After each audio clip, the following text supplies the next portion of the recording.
Yep. Okay. All right, everyone. Good morning and good evening to all the lovely people that are listening in to the second episode to the BoxCast. I am your host, Eli, and then we have. This is the part where you introduce yourselves. Hey, I'm Michael. Hello. I'm Ashley. We're off to a great start, you guys. This is how a podcast starts, right? You just go, "Hey, it's me." Yeah, very quietly, just like, hi, It's actually an ASMR podcast. it's ASMR. Okay. No, we're And, just kidding. Please don't leave. So we have come back to do finally a second episode to the BoxCast, which if you haven't already, you can check out the link below. But basically, kind of bringing it back after 5 years or so, just to see kind of like what we've been up to lately and why it's led us to make a podcast again. But do every sip of water every time I say but Wait, I don't think I was there for the 5 first podcast. No, you weren't. You no. weren't. I remember actually. hearing you guys made one, but I was not a part of it. Yeah, I think. Okay, I'm pulling it up right now. Actually. Oh my god! It's been almost exactly 4 years. Exactly. Almost 4. exactly 4 years. Dang. June 1st of 2016 was our first one. Question is, do you remember what we were talking about? I think we were talking about like the movie, the movie What that we movie? made, Okay. the one that shall not be mentioned by name, otherwise. Which now has over 1,000 views, so Yeah, 1,001. Oh wow! 1,001, After 5 years, it got 1,001. Very proud of that accomplishment. But what a great segue into our first topic of basically filmmaking in general. But before we get into that a little bit, why don't we go ahead and introduce ourselves a little bit, maybe to give out a bigger context of what we're going to be talking about further on. But see, just knowing, like, catching myself on that whole anyways. So if you don't know already, my name is Eli. I am 23. I'm currently going to Sac State, majoring in interior design and minoring in film.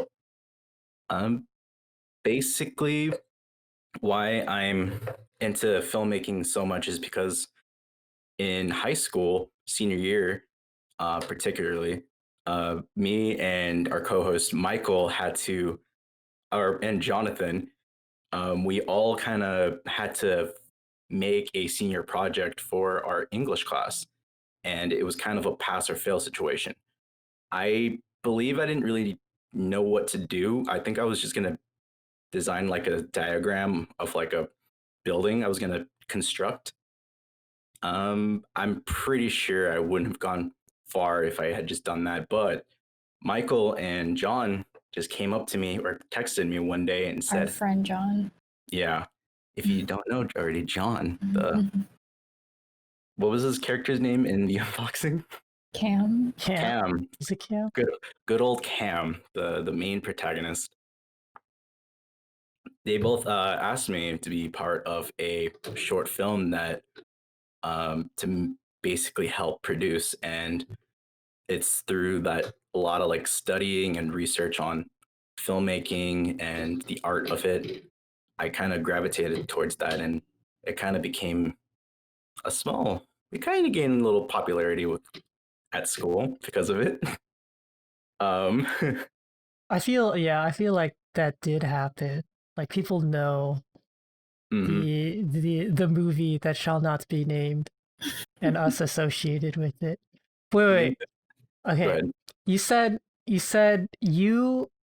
John and I came to you for a movie. You guys I were don't think that's true. oh, so like what happened? What do you what? So what was the reason then? Because I remember John or you asking me to I be part of it. I remember you asking me to make a movie Did with I? you. Yeah, because I was going to do something completely different. And I'll tell my side of the story later, but Oh, okay. Interesting. We have both we both have different stories from how we got into filmmaking, but okay, sure. It's just through a mutual friend of ours that got us into filmmaking. Henceforth, we made a short film, which again, if you haven't, if you have no idea what we're talking about, I think I'll just leave it at that. We made a short film, and because of that, a lot of people knew about that. A lot of people were we were associated as like, oh, these are the film guys. These guys are gonna make like the next Spielberg flick, and I'm just like, no, no, no, no, no. This movie is not going anywhere, folks. It's just a one and done. But we might be. Which, another reason why we're jump starting this podcast again. So Michael, can you go ahead and explain, give yourself a little introduction and your side of the story? okay, let's see. Oh, well, I'll just introduce myself, my name first. So I'm the Michael, and Michael? on your notes you said major, minor, but I don't have a major anymore. Wow, Oh, that's why is cool. that? It's because I graduated. Uh, Wow.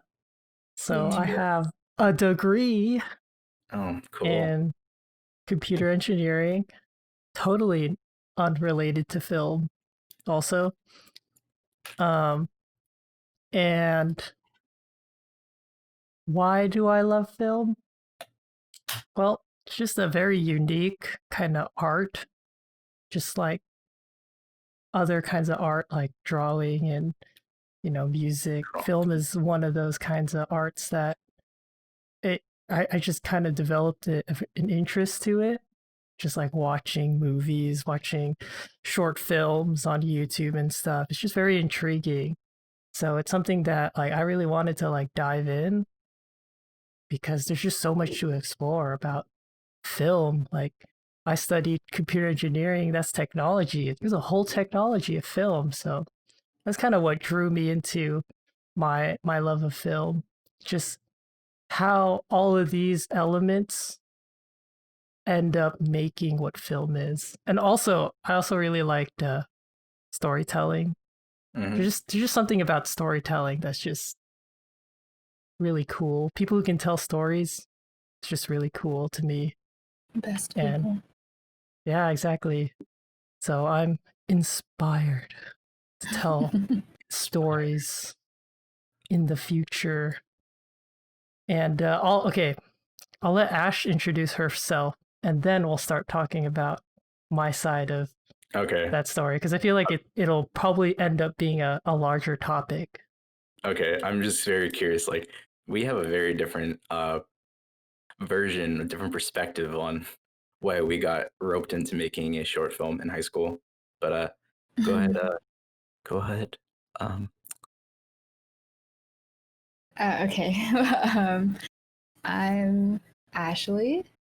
I majored past tense because I also graduated. wow, another What? tear just dropping down my face.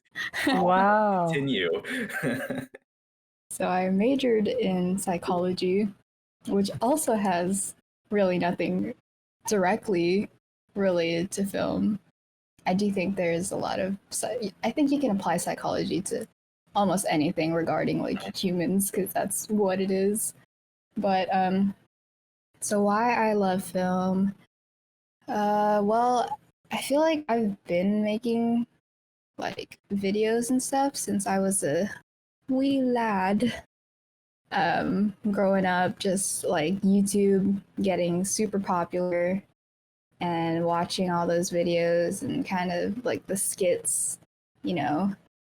And then my cousins and I would always try to recreate our own, kind of do something. And then I also just realized that I really love aesthetics, and I have like a huge like love for that kind of stuff. And then I also like writing, and then I feel like when I put it together, it kind of I can like, I can make a film with that, like just put the art of aesthetics and writing together, and it kind of makes a movie. Um, so yeah, that's one of the main reasons why I love film so much. Also, just watching a bunch of movies, especially recently, thanks to Eli. I got you. and and also so how I got involved with these two fellers before they compare and contrast their origin stories, I'll just go ahead and say You can go ahead and say yours. I'll just go ahead and say what happened with me, because I'm pretty sure that was straightforward. Um, I actually met Michael and our other friend John in a broadcasting class that I took in high school my junior year while they were seniors. And yeah, I was like, look at these nerds. I want to talk to them. Nerds. Cool. So yeah, I don't know. We just ended up talking more. Michael, I think I just remember him being super nice and approachable. Oh, really? Oh, Nice. Yeah, good. I didn't want to. I didn't really want to talk to anyone else there. Anyways, um, and then so that in itself was already like a video making editing class, and one day Michael approached me, or well, I guess we were just in class, and he asked me a question. He was like, "Hey, my friends and I are making a senior project, and it's gonna be a movie, and we need a girl. We need a girl. We need a girl. We need a female." And I was like, "Oh, I did dabble in acting. I did take theater my sophomore year of high school, so I felt like I fit the role already. I was a girl." I have one of those aspects, requirements that they need. Yeah. That's 1 out of 1. So I was like, sure. It's just always been of interest to me. And like I said, I really liked making movies already. And I was like, oh, this could be like an opportunity, we could be the next Spielberg film. Good old Spielberg. But yeah, so I said yes, and that's basically how it happened. It was not even supposed to be me originally. I'm pretty sure they had someone cast already, and that girl didn't have time, I believe. Yeah. And then it switched over to me. And yeah, and then I met Eli on our like first day of kind of talking about this topic, and that's it. Yeah. Whoa, Michael, this is girl. Whoa, she fits the role perfectly. I have like a checklist, and it's just we need girl. We just check it off. Oh, perfect. We had a list of characters. Okay, we need girl, we need boy, we need rebellious guy to we need bigger boy. Yeah. We need a adult. funny boy. We need bearded teacher. man. We need teacher. Casting must have been so difficult. But Michael, like, how did you? So I'm curious now. Like, how did John approach you about making a short film as the senior project?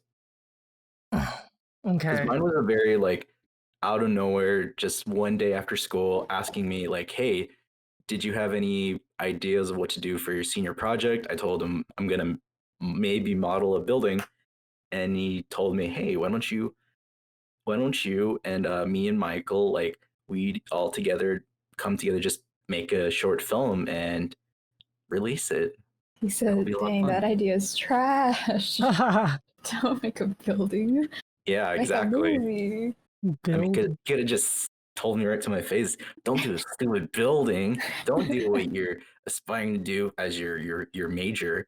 Just go ahead and make a short film. And well, the rest is history. So, what did John ask you, or like how did he approach you? Okay. Let me see if I can recall what happened. um, The year is so 2014. the year 2014, Jonathan, aka Boy, approached man, and no, I'm just kidding. It's a bold statement. Yeah, wow. I stand Boy firm approached to it. man, Okay. huh? We're Anyways, definitely not going to get demonetized for just saying that. Go ahead, anyways, boy. so okay, let's see. So from what I remember is that when we had to decide, it was like first few months, right, of deciding what your senior project is gonna be or something. Mm-hmm. Like we and our English teacher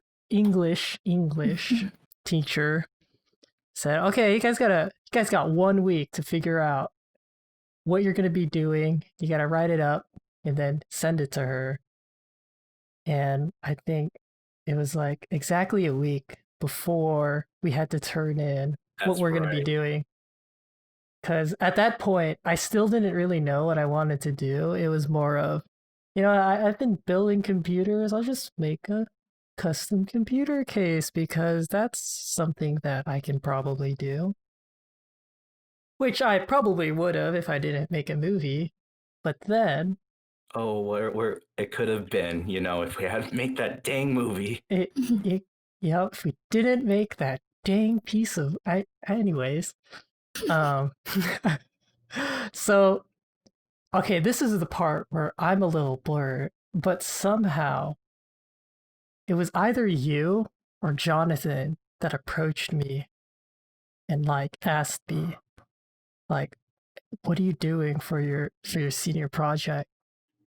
And I had like I think I had an answer, but somehow you you guys were like, do you want to make a movie with us? And I don't know No. how. I don't know Wait, how. so oh wait, didn't finish. So I don't know how and when this happened. Like, how did you figure out that I'd be interested in making a movie with you? That's kind of where I'm in the gray area because I don't think I've ever showed anyone that like I had a camera, or was that through I broadcasting? didn't even know you I had a mean, camera. you were in broadcasting with John. Oh, true. Okay, so now it kind of seems like Jonathan approached me and Yeah. asked me So about their movie. what I was gonna ask is, was this all John's idea to make a movie? You So know was what? John the secret like link to our passions for filmmaking? Because if that's the case, cool. Should John be the next episode? Yeah, now I'm Maybe we curious. need to get him on the show. Oh, for sure. Yeah, I'm curious. I want to know what John's side of the story is now. And see, Because how he asked us. I definitely do remember him asking me, and then you were already on board from the time he asked me. And then from there, it was just, all right, I have this idea to make this romantic thing. And at the time, I believe it was for his ex, but then we didn't follow through with it. So he left it up to me to write a short story in less than a week because we had to film for a couple months. And Is I that can't why even. John is technically the director? Director. It, You you know know, what? I always say he did direct it because that way I wouldn't have the that way it would never be me that the film was so memorable. I would like to say it was all because of John. He directed it, technically. He Yeah, did let's put that whole film. It's all on John's John. idea. If you ever It watch was it, John's it was idea. John. What was in that box? Ask John. Stop asking me. Why hasn't there been a sequel? I don't know. Ask John. He's the one that brought us together to make a short film, so why not? Ask him. So it all links up. It was John. But it does spark us getting in contact with each other and kind of getting to know each other and kind of like knowing that the three of us, like love talking about movies. We always have ideas for what we could do and like with our cameras and always trying to like be inspired and put something out just for the sake of just making something and having fun with it. So with this next topic I wanted to bring up was what we've been doing for the past month or so. Uh, Basically coming back from Sacramento. Oh, the three of us coming back from Sac and just kind of meeting up from there. I believe it was Ashley who was like, "We gotta do this. We gotta make a short film, or maybe I don't know. It I'm was trying to remember now. What was it the was reason behind it? you. Hmm. Okay, well, firstly, I just wanted to mention that that whole story about the super top secret short film, we may or may not reference that a lot, just because that's kind of our origin stories, like as a group. If it wasn't for that film, as much as we like to make fun of it, if it wasn't for that, then we wouldn't be here like 6 years later, still the best of friends. So it's Oh, a pretty cool story in my opinion. But and that anyways, was that's what was inside the box the whole time. I keep telling people that, but they think it's stupid. So whatever. Friendship, man. so yeah, so uh oddly enough, we didn't really do much in regards to film in Cut to between five then and years now. later. Yeah, and then we came back to Stockton or to here. uh, For you guys, it's coming back there. For me, it's just all right. I'm gonna be there for a while. All right, I'm going back. Bye. yeah, so we kind of all had to come home, right, for Mm-hmm. quarantine, shelter in place, and all that happened. But basically, it was summer, and Eli approached us with a script that he wrote for his class. I don't know if you Oh, want to talk right. a little more about that. For that actually, I remember now. So I remember, yeah, I remember asking you as like, hey, I have this script that I wrote for one of my classes. It had to do with a lot of like prejudice and racism and a lot of like very heavy subject. It's a very heavy subject matter with what's going on right now. At the time, before all the riots, before George Floyd, it was a very like, all right, let's just make this thing because it's very raw, it's very like real. It really like hits home for me at least talking about it, and not enough people are bringing light into it. But then obviously, like exactly a week later, um, all the riots and prejudice that I would have talked about in my short film or we would have shot end up kind of being cranked from like a 2 to like an 11 in just the span of a week. And I thought it was best not to, film. And I still think we shouldn't film it. Of course, it's a very like sensitive topic, and I would rather just give it time much more like later in the future to even bring it up. But it was I know it was something I was really like passionate about telling, because for me at least, when it comes to film and storytelling, like I'm very expressive. It's a form of art. And so me pouring everything into that script and wanting to film it and having people know like this is how I internally feel about the matters of like Asian people being, picked on, and um, racism and all, and like in the state of COVID-19. But obviously, scrap that. We still wanted to make a short film somehow. And lo and behold, we ended up watching a few short films here and there to kind of get us inspired. But one script in particular, I dug through, and I was jokingly telling you guys one night, like, hey, what if we just did this script they wrote, which would be like a follow up from the unboxing, called Lift to Somewhere. And at the time, well, I don't think it was Lift to Somewhere, it was A Train to Somewhere. Mhm. Um, and I guess I never wanted to bring up the makings of why I wrote that, but just very straightforward. Like, I did it because there was a girl I liked. I really wanted to ask her to be the girl. I wanted to be the guy. Very corny stuff that I know Jean would be very proud of if we actually committed and did it. But 5 years later, I don't like that girl anymore. But why not use this old script I wrote in high school and rework it so that way it's not a train? It would be on like a Lyft driver or an Uber driver. And I remember asking Ashley, I was like, hey, Ashley, I know you love to write scripts and uh, tell stories. What do you think?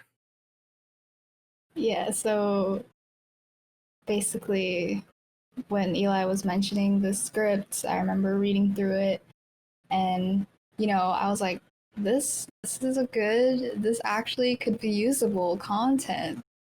But I do remember Usable, yep, definitely. I do remember reading it and just thinking that this is definitely like something a high schooler wrote. And then so yeah, with Eli's permission, I kind of rewrote the script using the same concept and story and idea, and we just kind of went from there. And we filmed it. And where can you go see that now, actually? Out in theaters. No, I'm just kidding. It's on our YouTube, which is May Films, MAE Films. You can find a lot of our work there. This podcast, well, actually, you're probably already here because this podcast is there. But we are planning, or ideally, we would like to post, more projects that we work on, shorts, vlogs, anything, any content we make, like podcasts. That works too. I don't know why I said podcasts. But yeah, basically, if you want, just check out our YouTube channel. We have our first vlog. We have our first video that we posted for a 72 film contest. That was a very fun shoot. And of course, Lift to Somewhere, a very fun little project, a little romance piece that I always never liked to film, but hey, we got the job done. It looks amazing, by the way. Um, but Michael with edited. it's really good from how it came out. Like, I'm really happy how we kind of like, it was the whole process of like, let's quickly plan something out, let's rework it, let's shoot it, and then let's put it out. And I gotta say, after this, kind of makes me want to get Korean barbecue because of how proud I am of Oh, it. I forgot about that. That was supposed to be our celebratory meal. But It might be a little more difficult now. yeah, for sure. But After yeah, maybe we can make an episode or two, and just to talk about our projects, maybe. Oh yeah, for sure. But in lift to somewhere, and I guess this is going to be the next topic. What there was a couple of themes or ideas that we kind of wanted to take from uh a couple films that I wanted to like we wanted to put into the short film. And now we get to talk about the fun stuff, movies. So, Mhm. two in particular, Paprika. Film came out in 2006, an animated film by none other than Satoshi Kon. And I guess you could say it was the movie before Inception, with, entering dreams and making it into reality and kind of going into that is it a dream within a dream, but maybe it's not a dream. uh there's so many great like transition cuts and editing and just a lot of like mind-boggling like sequences that I was very blown away from. And I know like that's kind of like what we wanted to incorporate a little bit with our transition cuts with when John, which by the way, love little cameo with John to be the guide driver. And for example, like when he closes the door, he gets in, and then it switches from he's in the passenger seat to now he's the driver. So like overall, like what do you guys? What was your reaction when we watched Paprika?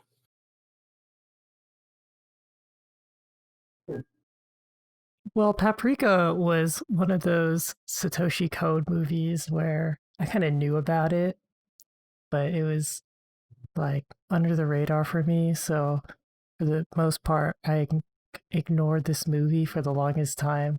I just knew that it was very Inception like. So Very Inception. the Inception movie like. So coming to the movie, I already kind of had this understanding that, oh, I'm going to get tripped out in this movie. It's one of those movies. But in a way, my expectations for the movie were kind of like, I wouldn't say blown out of the water, but it was definitely an experience to watch because I don't think I've seen an animated movie Oh, similar for to this. sure. Right. This is kind of the first movie where I'm like, you can do this in animation? What? Like, it looks really good. Like, it looks good. Story wise, pretty straightforward, pretty linear. It's straightforward, but pretty weird at the same It, time. yeah, Very weird. yeah. It was hard for me to piece everything. So it's one of those movies where you kind of just have to rewatch it again to pick things back up. But um, yeah, this movie, let's see.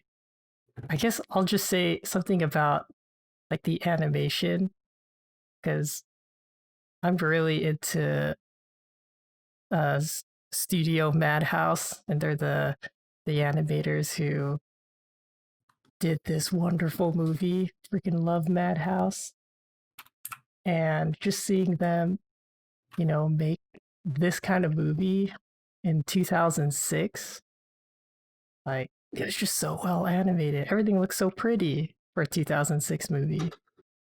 It's like watching Don't say Kira. Inception. There you go. Yeah, no, not no. Actually, I kind of need to rewatch Inception because I Don't worry. don't. Watch that. Yeah, Watch.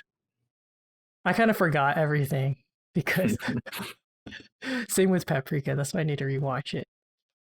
Let's see. Um, Me and Ashley, we both have a uh, letterboxed account. If you don't know, it's a blog type, like a community based Rotten Tomatoes, where the community can write reviews and talk about that in such in length. And I'm actually going through your reviews, Ashley. Like, what was the review you gave this movie, and why did you give it that score?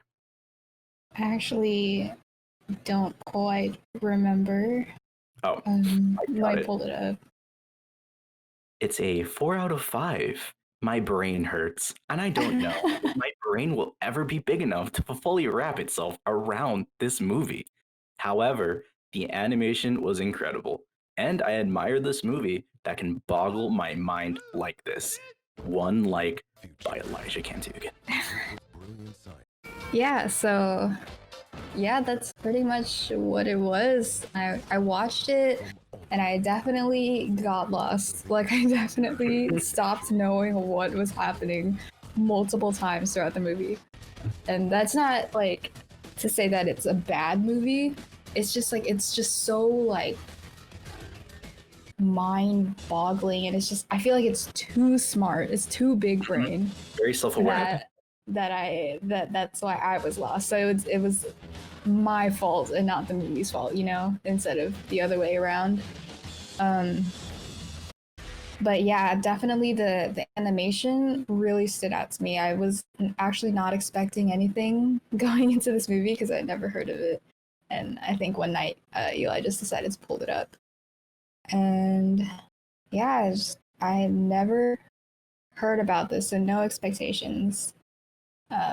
But the animations were really smooth, and it's kind of crazy how they were able to pull that off.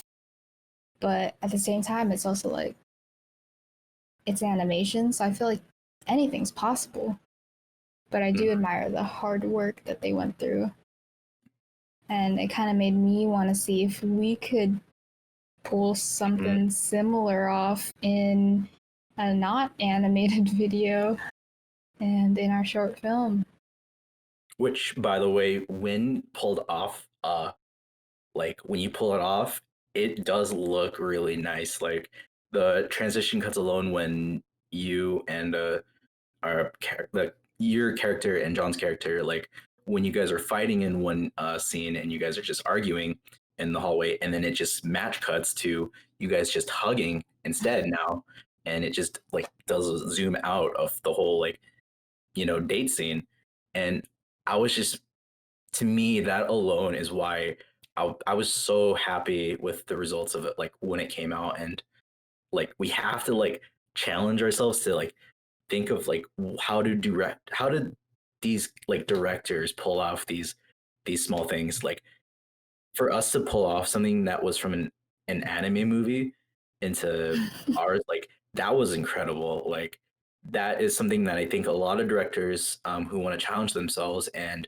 reinvent how cinematography should be seen, or like how storytelling in general. And it's why a lot of people, you know, hold Inception to such a high degree. But I think now because of Paprika, I do still appreciate Inception. I love Inception, but Paprika is where so much creativity and so much fun, and like you're right, it hurts my brain talking about this movie. I can't even tell you what the movie's about, Yeah. but it was such a fun like movie. Like I know like you guys are very big like hardcore like Studio Ghibli fans. I'm a very like casual who's only seen Spirited Away like 5 times and that's it. But I really did think this like Paprika, probably Spirited Away, and like Akira are definitely like on my top like tier like anime movies. And I think I could say that now. Paprika, I think I like a lot more than Akira, despite how we should talk about Akira at one point, but so good. Mm. Would you say Paprika made you more self-aware of how you do or want to do your transitions Oh when yeah, you for film? sure. It's I used to view a lot of like Edgar Wright transitions a lot. I think he probably is a pro at blending like match cuts to make it seem like a very heightened version, or like a cartoon like esque like world that the characters are inhabiting. And Paprika also like delivers on that so like well. And there's a whole video essay just going into the whole like match like transitions and match cuts, because um, with match cuts, or like transitions in general, they are supposed to be like passages to be like interconnected, like from one next scene to the next. And it's kind of also like a passage of time just happened. But with like Paprika, it can also be like it match cuts from this to another scene, but like it's a totally different, like the first 5 minutes probably might be a better way to Mm. explain what I'm rambling about, because Mm-hmm. there are like probably like 10 match cuts alone in that first 5 minute sequence, and they're like different like scenes, different movies, and I was so oh my god, eye Which candy. that scene in particular, I think, is what really kind of gave inspiration to what we wanted to do with Lift to Somewhere. I guess just a short little summary. There is this sort of dream sequence that happens in Lift to Somewhere, our short film. And as we were trying to plan kind of like how we wanted the scene shot, like what we wanted for each scene, I just kept thinking about how the sequence just, it was, everything kind of like flowed through like a dream, and it just reminded me so much about, I mean, so much of that scene in Paprika. And I was like, hey guys, what if this might be crazy, this might Yeah, be a little ambitious, but very like ambitious, but it works. It works because it's a dream. yeah. But kudos to Madhouse, Satoshi Kon. Incredible movie. Definitely recommend checking out. I mean, you're probably on your couch or on the toilet listening to this podcast, so pop some popcorn and let's watch. I forgot the anime or Paprika. Yep, that movie. um, so with that, there's also just a couple of movies kind of wanted to brush over, talk about real quick. Um, Another director that I know we've been kind of like watching kind of carefully to nitpick on like his stuff for sure. I'm a very big fan of it. Was Bong Joon Ho.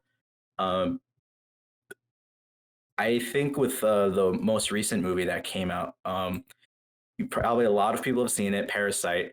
It's probably probably one of my favorite movies of 2019. But there was one in particular that I know we watched recently that also kind of blew, like, very woke us for how well executed it was, which would be Memories of Murder, another fun little movie. Love that movie. Oh, so good, right?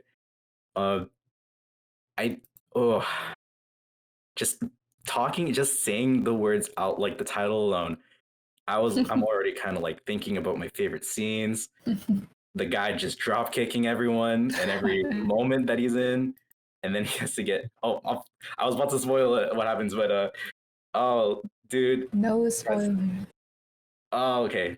Let's quickly talk about Memories of Murder real quick. Like, I really want to kind of pick your guys' brain a little bit. Okay, so Um, I'll say something because I didn't really watch the movie when you guys were watching the movie. Oh my God, Michael! No, yeah, no. disappointing. I am so Yeah. well. To be fair with you, my internet was not the best that night, so I actually streamed it on my. I used my phone's hotspot and I hooked it up to my laptop so that way me and my roommates can watch it, and it came out like 240p. Like, oh my god, it was not the best looking movie, Watch but the whole movie. Wasn't the movie yeah, like 2 hours? 2.5 at least or Two and a something. half? Oh my god. It's like easily 1 gig of But data gone. the story alone, man, it was very compelling. Like, I had to push through, and I had a pretty great time watching the movie. I hosted, so pretty much the source from my end. But I also didn't know what to expect. This was my second out of two Bong Joon-ho movies that I've seen. So aside from Parasite and Memories of Murder, or aside from Parasite and Memories of Murder, is the only other movie I've seen him direct. And let me tell you, I almost wanted to say that I liked it better than Parasite. Ooh, And yeah. Parasite won awards. Parasite had acclaim, and they deserve it because that was a really good movie. I remember just being mind blown after watching it. Like I literally felt like I had not seen a movie like that. Like at least not recently, I guess. But yeah, that was kind of what kind of kickstarted me loving film again. Because for a while, I didn't watch movies. Like I would not watch movies as often as I used to. I would maybe go to the movie theater just a couple times a year, not even once a month, just to see a movie. And just mostly just to hang out. Like it wasn't usually like oh, I'm dying to see this movie kind of thing. But yeah, so once I watched Parasite again, not again, but once I watched Parasite towards the beginning of quarantine and stuff, I kind of was like, whoa, like movies are freaking incredible, or at least Very they can powerful. be. Yeah, and that's what kind of opened my eyes back to why I love movies. I was like, I need to do something like that. I need to make a movie that just when people watch it at the end, or people watch it and at the end they're just like, what? What do I do with my life? That's kind of how I felt after watching Parasite and also Memories of Murder. The main takeaway that I got from Memories of Murder is what Eli brought up in the beginning, and I guess kind of why I looked at it, I guess, more during the movie, but it's framing. And it just made me realize how much I love that framing. Oh, the cinematography and the framing itself Yes. is why you need to watch this. If you're a big Yes. fan of um Parasite, this is also a very strong, like a beautiful looking movie. The casting and the uh way it was shot. Go ahead, Ashley. I was like, oh, No, all I want to talk about yeah. the movie.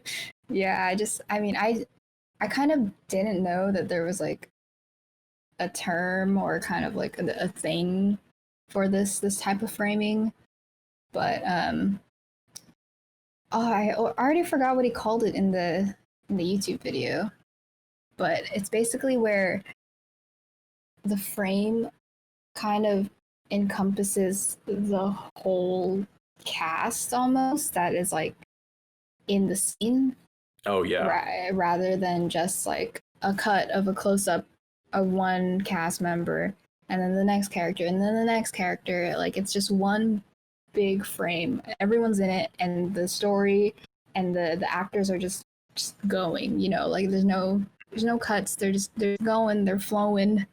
They're doing their thing, which is it feels natural because that's how life is. It's not like one close up after another in life. You know, it's this big picture of everyone in a room doing their thing, and then just getting to. I think the important aspect of that too is also kind of getting to see how everyone else and the environment is moving, like around the main characters, because when you do a close up, you can't really see what's going on, Mhm. you know, with everyone else.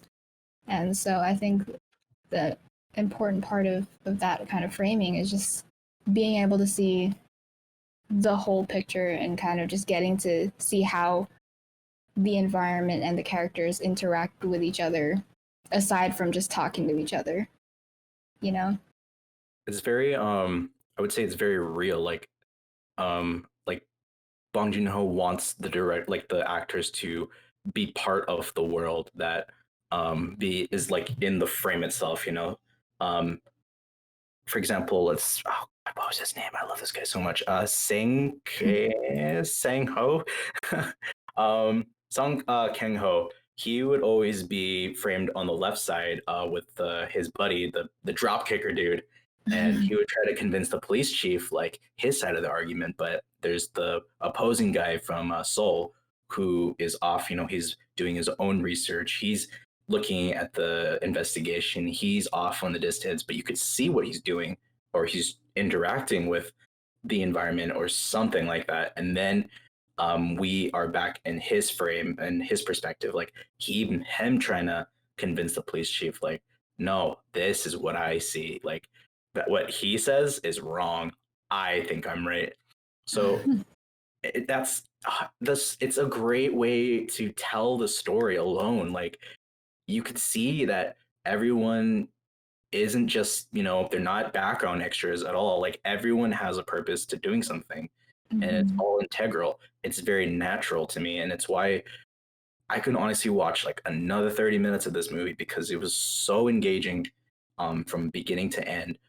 Uh, you want to know like where one lead goes and the other, and then they come together in one scene. And it's just so like simple. I Mhm. question why a lot of like big time directors don't even try this. But I again, with Parasite, I'm glad he gets the recognition. It's very due. Yeah, I feel like kind of going off like how you said it's simple, but I also feel like it's not like I feel like it's a very simple concept Oh, and very easy on the eyes. But I also feel like this kind of framing where it's a whole group kind of it kind of shows that that that slight more attention to detail, you know, because um I feel like it's a lot easier to just be like, yeah, just, you know, close up on his face and then we'll call it a day. You know, let him do his dialogue and that's it. Rather than, okay, so we're gonna have the frame here, these characters are gonna be in the shot. I need these characters to be doing this, and then this character coming out of here, and then these two characters in the center talking to each other. And I just feel like there's actually a lot more going on. Um, like behind the scenes, I guess, and kind of like choreographing everything that's gonna happen. And but yeah, but that's why I love it. I feel like it really is. It is really a great way to tell a story. I think the word you were trying to look for was called ensemble staging. That yes, that's what it's called. Ensemble staging. Michael, It's you really need, perfect. Michael, you need to check this movie out. This is so good. I mean, from what I remember on the Every Frame a Painting video was was exactly what you guys were talking about, which is how the movie incorporated each character in that frame when they did the ensemble staging. And I can already tell, like, just from this movie, from watching like bits and pieces of it and then comparing it to Parasite, like, uh, Bong Joon Ho, like, he does this in his films. And I'm pretty sure if I watch another movie, he's gonna have this in his film. Because I remember in Parasite, there was the shot with they were talking to like the pizza delivery girl. Oh, yep. Yeah, and they incorporated the ensemble staging right there, right? You had the pizza girl in the middle, and then the brother and sister on the side, and then I think that was dad there or the mom was they were somewhere. They were basically the background character. But just the way that, you know, this was framed and the performance of the actors, and I feel like that's an also critical part of the ensemble stage was the performance and the choreography, right? Of each character's movement, right? That's what like brought everything together. And um, something that I also noticed was when he did do these kinds of frames, he added like a slow zoom in or like a zoom out on some of them. I don't know if that's like For Parasite or Memories of Murder? uh I think for Memories of Murder and in Parasite for both of them. Because I remember in I Memories do of feel like I can see that in Parasite. in But I Memories of don't know. Murder, there was one scene where it was the bar scene. This was in the video where the two cops were talking and the chief was just like passed out in the middle. Oh, okay. And in that scene, like he added that slow zoom. Yeah. That was like one small detail that I kind of picked up. But I agree what you said, Ashley, about how it's simple in concept, but in execution, I feel like it's very like complex. Right. Not that it's hard to do. I mean, I'm pretty sure anything that you do in film is requires some work and some execution and organization, but just like this is such a simple design, yet it's so complex that it adds realism and a sort of aesthetic to the movie that's just really nice to see and look at. And that's what I really appreciated from Bong Joon-ho's movie. And I will watch this movie again and You actually give better. my full attention to the movie. But for now, that's all I know. Because the next one we have to see, either it's a toss-up, Snowpiercer or the host. But I think I want to. It's been a minute since I've seen Snowpiercer, but a Me lot of too, yeah. framing and storytelling, and it's just, ooh, I'm not gonna get into it, but Captain America's in it. Oh, he's kind of crazy in it. So I'll leave that for a little sneak peek when we watch it later. So going into that, and real quick, Michael, how are we on time? We have 23 minutes. I think we're about. I actually have not been keeping time, but Sweet. I'm pretty sure we've gone already like 30 something minutes. Ooh, 37. plenty, I'm plenty I'm of room. I'm guessing we started at 7. Okay. So on that topic of Paprika, Bong Joon-ho, how we kind of incorporated a lot of their uh, techniques and like ways to kind of maneuver and tell a story. One in particular, a genre that we kind of, I guess, prepared ourselves for, and why I'm bringing this up is because um, currently I am doing a list of movies I've never seen before that a lot of people have seen, and in this list there are a lot of movies in this genre that I haven't really been paying attention to because I'm not the biggest rom-com fan. But from the ones we've seen, they are pretty good. I don't know why I missed out on them. But Ashley, would you like to take the wheel on a few that we've watched and your favorites? Yeah. Alright. So I think one that I definitely was really trying to get you to watch was Was it The Easy A? Proposal. Oh, Oh, and that too. Proposal. Okay, so I think we kicked it off with The Proposal actually. And I just like this I just remember growing up watching this as one of the funniest like rom-coms I think of. Like if someone were to ask me like, this would be it. And listen, like rom-coms, they're nothing like super complex, and they're usually never the best, highest rated movies ever. But I am a fan. I think, I'm not ashamed to say that I am a sucker for romantic comedies, and it's fun to watch. And also, I just really want to be in love, Oh, don't we all? Don't we all? Ah, Yeah, um, so there I was think one day, I was just scrolling through my letterboxd, and there was a particular movie that my roommates have been bothering me to see, and you particularly wanted me to see, and I was like, "Aw, Ashley watched it already," and it was A Walk to Remember in 2002 with Mandy yeah, Moore. yeah. Wait, did you ever get to watching it or no?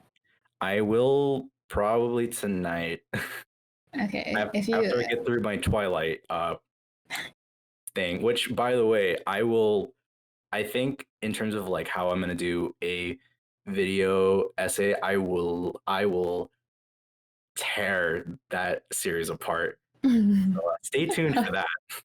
Stay tuned when I will tear apart the Twilight series. Okay, well, I'm still down to watch A Walk to Remember again if you wanted to like watch it with someone, but if you're also, just watch it whenever you want to also. Oh, I'll watch But a rom com by myself to yeah, just to remember what it feels like. but yeah, so I think these were the rom-coms we kind of went through, and it was The Proposal, Love, Simon, Ooh, Easy A, eh. um The Spectacular Now, The Perks of Being a Wallflower, and I think that's pretty much what we went through. Huh? No, not Ladybird. I guess Little Woman, if that would count too. I Oh guess yeah. it's a rom com. It was less of a calm and more of a rom. It's a rom. It's definitely a rom. More of like a rom dram. There you go. But but yeah, so there okay, if we're including Little Women, that is definitely like I don't think that belongs in the romantic comedy because it's really good. Yeah. Which is kind of like Actually, yeah, rude it's not to fair. romantic It's not a rom comedies. com. It's a straight romantic It's drama. Yeah, I think also The Perks of Being a Wallflower is more toward the romantic drama Mhm. than comedy. So, and that one's also really good. But yeah, so rom-coms probably you will probably. I mean, I feel like I will never run into a rom-com that is more than 4 stars, in my opinion. Ooh, I break feel like that I up. feel like I feel like a rom-com has to be somewhat bad. Like, Mhm. because they're never amazing, but it's like I still watch them. um I might, well, actually I rated Love, Simon a 4.5, and I think that one was really good, Oh, so. thank. I am so glad I put Love Simon on my list. Like that has been a overlooked movie, and to finally see it, I'm like, whoa, yeah, that's good. It's definitely been a little under the radar, but if okay, and then Nicholas Sparks is definitely okay. Wait, so A Walk to Remember and Nicholas Sparks movies don't, I feel like they also don't really fall into romantic comedies, but they are like in the romantic drama genre, and they're all not great. But if you had to watch a Nicholas Sparks movie, it has to be A Walk to Remember. Okay. 100%. If you just had to watch one, it has to be that one because I that movie has a special place in my heart. I will But definitely put that in my list. Walk to Remember. I have to. I am just kind of going through that little review you have. It's just like, maybe I will check this out. This or The Notebook, but I'm so torn right now Because Oh gosh, I would say The Notebook is, for me, I would put that after I have to remember, like, in terms of priorities. but it's so overrated. I need to watch it. And there's Ryan Gosling. And Ryan Gosling and who else was in it? Rachel McAdams. Oh, Rachel McAdams is see. Yeah, It's it's a pretty top-notch couple. Pretty top-notch casting. But it's not Ryan Gosling and Emma Stone. Oh, that's like that's like the Hollywood like power couple that I don't know many Hollywood couples that will dethrone them, but those two Yeah. in La La Land, Crazy Stupid People, Crazy stupid love. Crazy Crazy Stupid, Crazy Crazy Stupid People, Stupid Love, and I know there's another movie, Gangster Squad, that they're part of, but I want to check out later. Yeah, I feel like in kind of that generation of actors, there's not really another like Hollywood couple that comes to my mind. But anyways, probably Adam Sandler and oh god, like actors' names are kind of escaping me. It's oh god, let me look this up. are you gonna say Jennifer Aniston? Not her. It's Oops. they've been in a couple, but okay, here it is. 51st Dates. It was Drew Barrymore. Boom. There you go. Oh, Adam Sandler and Drew so Barrymore true. for sure. But I feel like that's a slightly older generation. They're definitely like declining in terms of like the couple that is talked about in movies, but Ryan Gosling and Emma Stone, what a power couple. And on top of that, their acting. La La Land definitely deserves that Oscar. Hot take. Oof. But we definitely it was kind of fitting to talk about rom-coms now, because looking back at it for A Lift to Somewhere, I know a lot of us needed to channel that romantic comedy vibe. I don't even think this is a comedy, but Lift to Somewhere? yeah, but to me, in my perspective, I thought it was just funny to just see this guy who uh is very like drawn to his, the passenger, and then he just has this very convoluted like romantic like, oh man, I really want to like marry this woman, but you just shoot him down and his dreams are shattered. Not exactly. I leave a little glimpse of hope. Ugh. Call me. Call me. Wait, what was the last line you said? You said, call me if you need a ride. Call me if you need a ride. There's that glimpse. And then that cuts, and then we just repeat it, and there we go. What would you guys rate A Lift to Somewhere? If we were to put it on my Letterboxd review right now. Let's go. I feel like that's a bit too early for that, for rating it. I would give it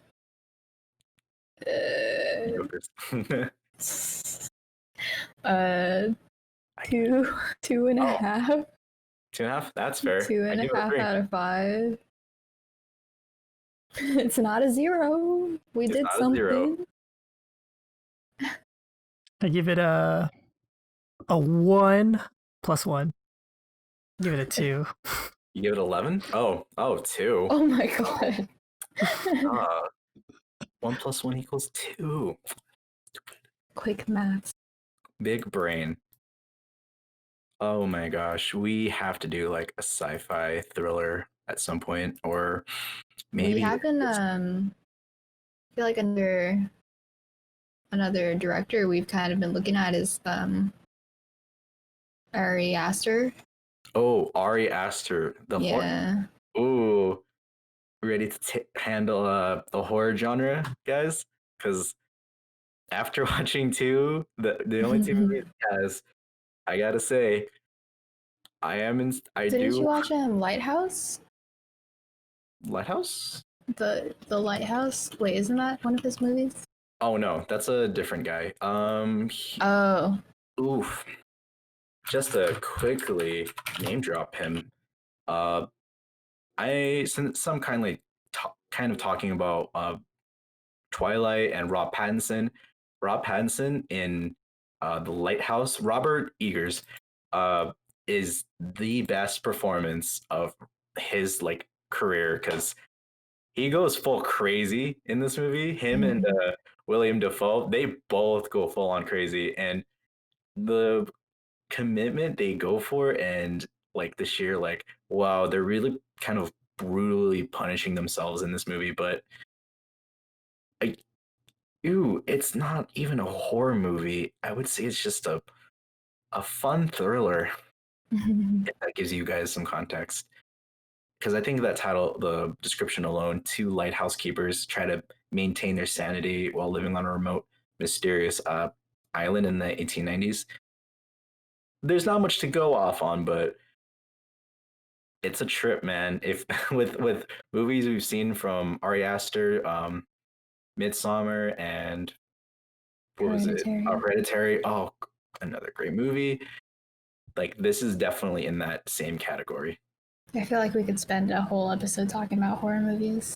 Oh, and we will because I just to give a little hint, little spice. But I used to hate horror movies. Like they were very formulaic, very like rom coms. Just switch a few things out, and it's just the same formula, but it works. But with Ari Aster, The Lighthouse, those like movies that have been pumped out. Oh, and The Host by Bong Joon-ho, which we'll have to we'll have to watch eventually. Definitely has changed my mind on the genre itself. We could just do a whole episode on genre movies, guys. Yeah, for real. You make a very good point about how rom-coms and horror movies are very similar in a Very way. similar. It's kind of funny that you guys say that because I love rom-coms and I love horror movies. Those are like probably my top two genres. But I will say like it's not really because any of them are like through the roof amazing. I just I enjoy watching it. But like horror movies, I have been greatly disappointed multiple times. And every time I watch a horror movie, I try to, I'm like maybe this one won't be bad, and then it still turns out bad. Hit or miss. Like basically go through any movie by Netflix, any rom-com movie, and it will either be a solid 3 out of 5 or very bad 1.5 out of 5. Because I've been going through a lot of Netflix made for Netflix rom-coms, and boy oh boy, some are good, some are awful. I can tell you. But again, we'll have to talk about genre movies at some point and why those two genres are kind of similar. So with that out of the way, we have talked about Paprika, we've talked about Bong Joon-ho, rom-coms, a few of our favorites. So let's go ahead and kind of start to wrap this up a little bit. Michael, Yes. we need to talk about something, Michael. Yes. And that is a random topic to close out. And A why random am I picking topic. on you, Michael? It's Mhm. particularly why I'm picking on you is because I wanted to ask you. It's time to have the talk with Michael.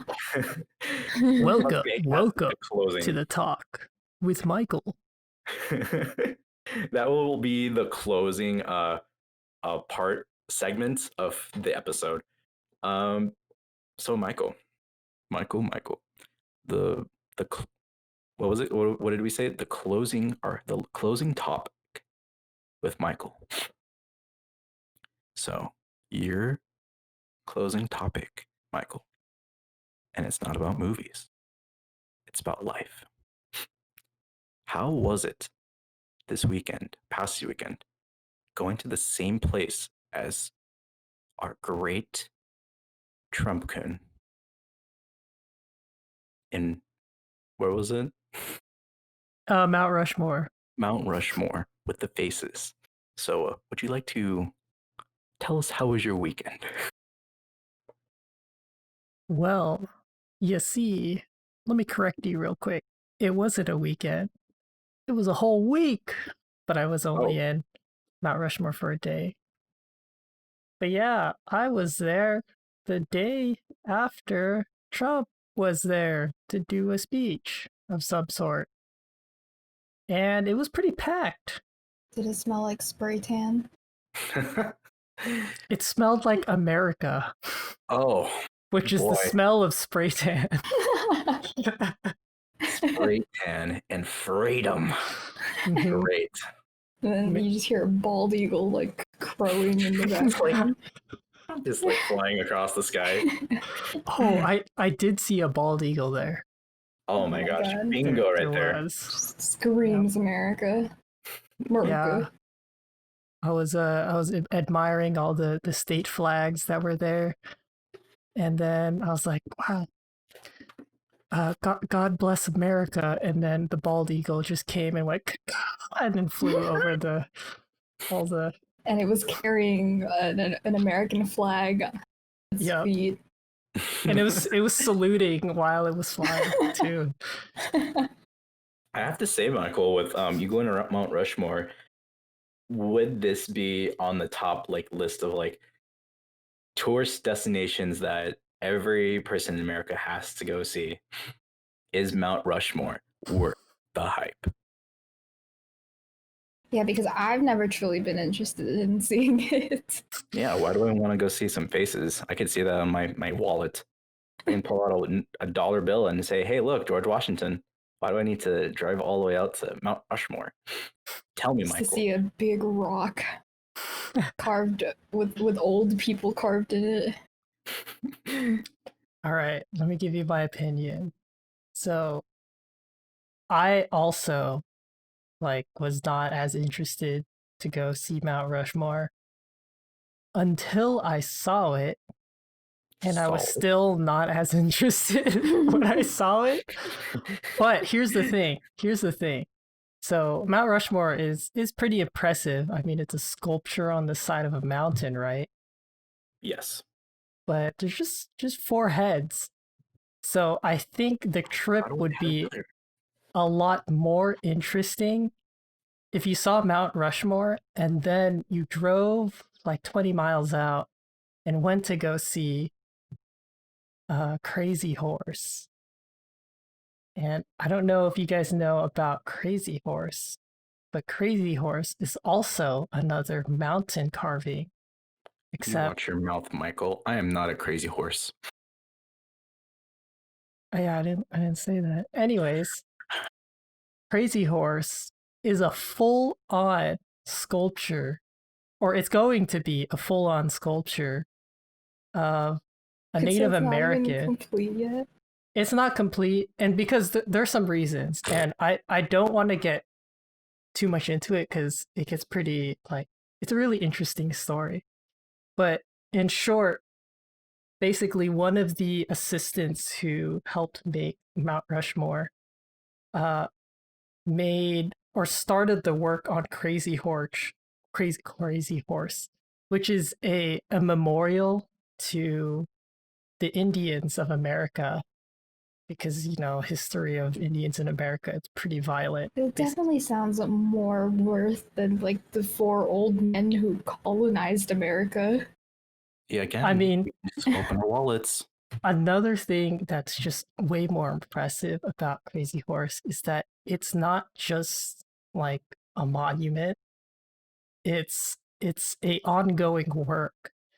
So the person who worked on Crazy Horse, he was like some Polish, I think he was like a Polish dude.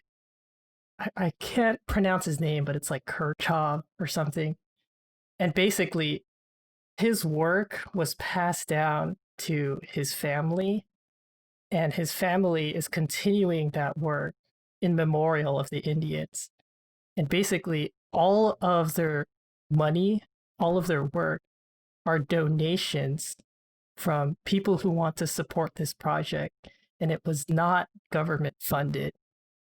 So the government tried to help them. Like they tried to give them millions of dollars to help finish this sculpture. But Kirchhoff was like, no, We don't need your money. Yeah, we don't need your money. This is a work of the people, basically. So that's what made like Crazy Horse really impressive over Mount Rushmore.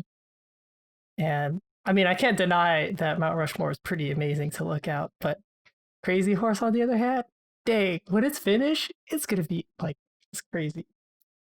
Crazy Horse. It's a crazy horse. So Did you see like a lot of people like, you know, practicing at all like social distancing with like the amount of people that were there? You know, especially following like that Trump was there a day after you got there.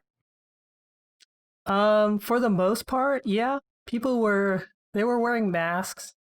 Uh Obviously there were people wearing masks, but there was plenty of people were uh practicing social distancing, especially the services and stuff that were there. But I mean, the thing about that area is that you got the you got the reps versus the Californian Dems. I forgot which side is which. I think right is Republican. Is right Republican? Come on, Michael. We've seen Hamilton. You need to know these things. I don't. I always forget. But anyways, yeah, people over there, they're not as strict as California, which I can understand because don't who goes out there? No one's gonna go out there. Yeah. Um. So, but yeah, it's different. I'll just say that's different in California. Good to know. What would you rate this letterbox, Michael? Go. I rate this letterbox a tomato out of 5. Is it a fresh tomato? Is this a ripe tomato? This is a Roma green ripe tomato. Oh, okay. That's a good score. That's a good score. Tomato out of 5. Awesome. Well, then looks like we are near to the end of our second podcast. What you guys? How was it, guys? How does it feel to Michael? How does it feel to be back in podcast form? It's great. It's fun. I like it. I like talking about things and listening to things. And then Ashley, what does it feel like to now be the host, the co-host of this little podcast? I'm very honored that you have brought me along as a co-host. I think most people who know me know that I love talking and I talk too much.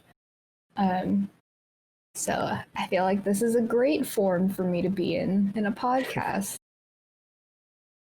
Definitely. I'm so glad you guys we got together and spent a good roughly an hour to talk about some movies and some things that we've done over the summer and some of our like little recommendations. Michael's wild crazy horse. Crazy Horse. Okay. Crazy Horse. You guys should check it out. Check out that crazy horse. Check it out. So to end it off, what is your recommendation for the lovely folks at home listening to watch? Because mine already. Yeah. So I'm just gonna end it off with like us recommending something like either a TV show, a movie, a song that we gotta listen to. I've said it enough, but please, please, please check out Memories of Murder. It's kind of lengthy, 2.5, but you need to like really sink your teeth into it and like really be engaged with it because I love crime like movies, and it's a very engaging movie beginning to end. And Bong Joon Ho. Let's see. I recommend Memories of Murder. Uh, Season 2 of Umbrella Academy is going to be coming out on Netflix by the end of this month. I highly check out Umbrella Academy if you really want to watch other comic book like TV shows. Really great. Um, Cast is phenomenal, and you know, there's this. What was this? What was gonna? Oh, and I just watched this the other day, all because of you, Michael. But I just rewatched Monty Python and the Holy Grail, and it still holds up as a great comedy.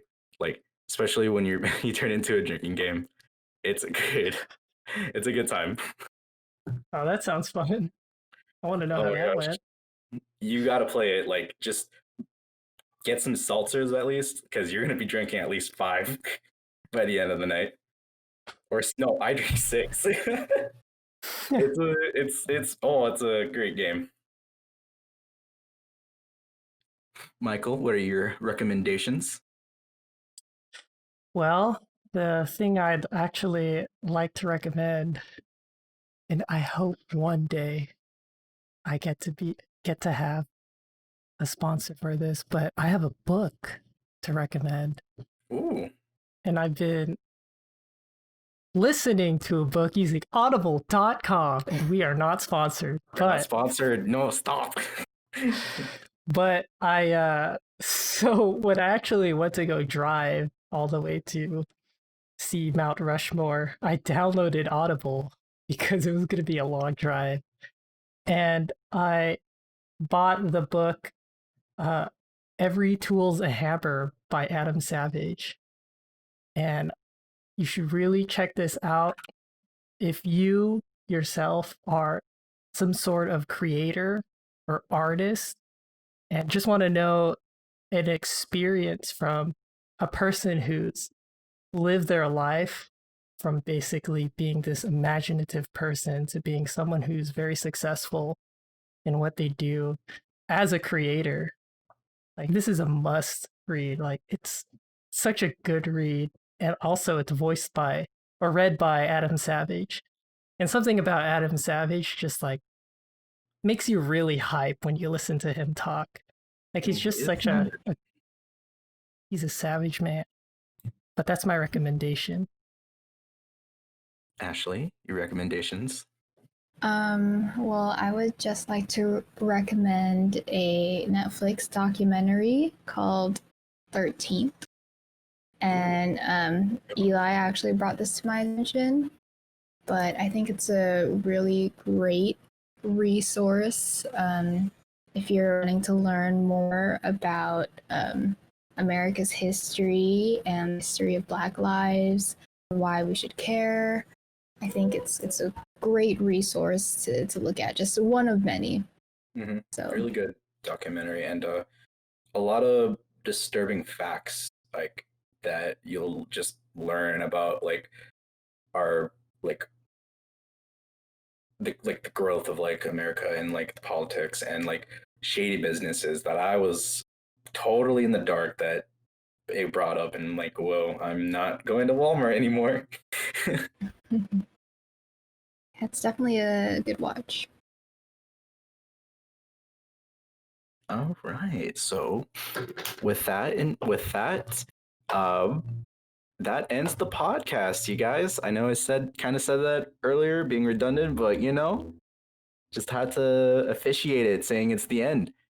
If you want to check out our socials, it's in the link below, as well as the link to the first episode, which now our episodes will be published on our official channel, May Films.